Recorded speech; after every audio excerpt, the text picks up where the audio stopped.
चलो दूसरा चैप्टर है ये।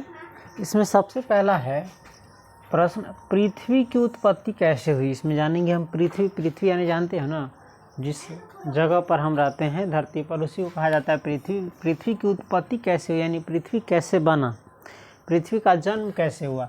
देखो अंतरिक्ष में, किसमें, अंतरिक्ष, हम लोग किस में रहते हैं, अंतरिक्ष में। एक प्रकार से धरती पर आते हैं, लेकिन धरती खुद किस पर है, अंतरिक्ष में है, स्पेस में है। समझ गया, आसमान क्या देख सकता है, जैसे बहुत बड़ा स्पेस है और इन्हीं स्पेस के बीच में है धरती। समझ गया।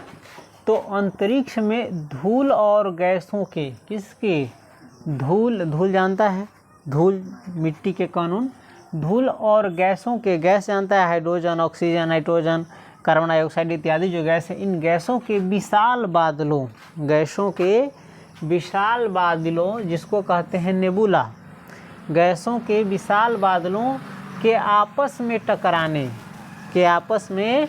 टकराने और गुरुत्वाकर्षण बल के कारण, किस बल के कारण, गुरुत्वाकर्षण बल के कारण सिकुड़ने से, अंतरिक्ष में धूल और गैसों के विशाल बादलों के आपस में टकराने और गुरुत्वाकर्षण बल के कारण सिकुड़ने से, गुरुत्वाकर्षण बल क्या होता है, एक दूसरे को अपनी ओर क्या करता है, खींचता है। हम लोग धरती पर टिके हुए कैसे, धरती के पास बहुत बड़ा गुरुत्वाकर्षण बल है, जिसके कारण हर चीज़ को ये धरती अपने पास खींची रहती है। जैसे गेंद हम लोग फेंकते थे बचपन में उछाल करके, लेकिन कितना भी ऊंचा फेंक दो वो फिर कहाँ गिर जाता है, नीचे गिर जाता है। किसके कारण होता है, ये गुरुत्वाकर्षण बल के कारण होता है। तो इसी गुरुत्वाकर्षण के बल के कारण सिकुड़ने से पृथ्वी का निर्माण हुआ। एक शब्द में समझेंगे तो अंतरिक्ष में धूल और गैसों के विशाल बादलों के आपस में टकराने और गुरुत्वाकर्षण बल के कारण सिकुड़ने से किसका निर्माण हुआ, पृथ्वी का निर्माण हुआ। इसके केंद्र में, अब देखो पृथ्वी की उत्पत्ति कैसे हुई, इसका आंसर यहाँ से यहीं तक ही होगा। समझ गया।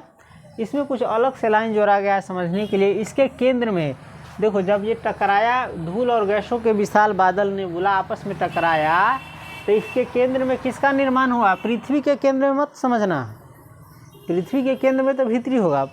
इन बादलों जो और गैस और धूल ये सब टकराया, उनके बीच में केंद्र में सेंटर पर किसका निर्माण हुआ, सूर्य का निर्माण हुआ। इसीलिए देखा गया सारे ग्रहों के बीच में क्या है, सूर्य, और बाकी सारा जो ग्रह है पृथ्वी सब, ये सूर्य के चारों ओर घूमता रहता है। तो इसके केंद्र में किसका निर्माण हुआ, सूर्य का निर्माण हुआ, यानी सूरज का निर्माण हुआ। और बचे हुए चट्टानी टुकड़े, और जो बचा हुआ चट्टान का टुकड़ा था, ये आपस में जुड़कर पृथ्वी जैसे ग्रहों में क्या हुए, बदल गए। समझ गया, नोट कर लिया।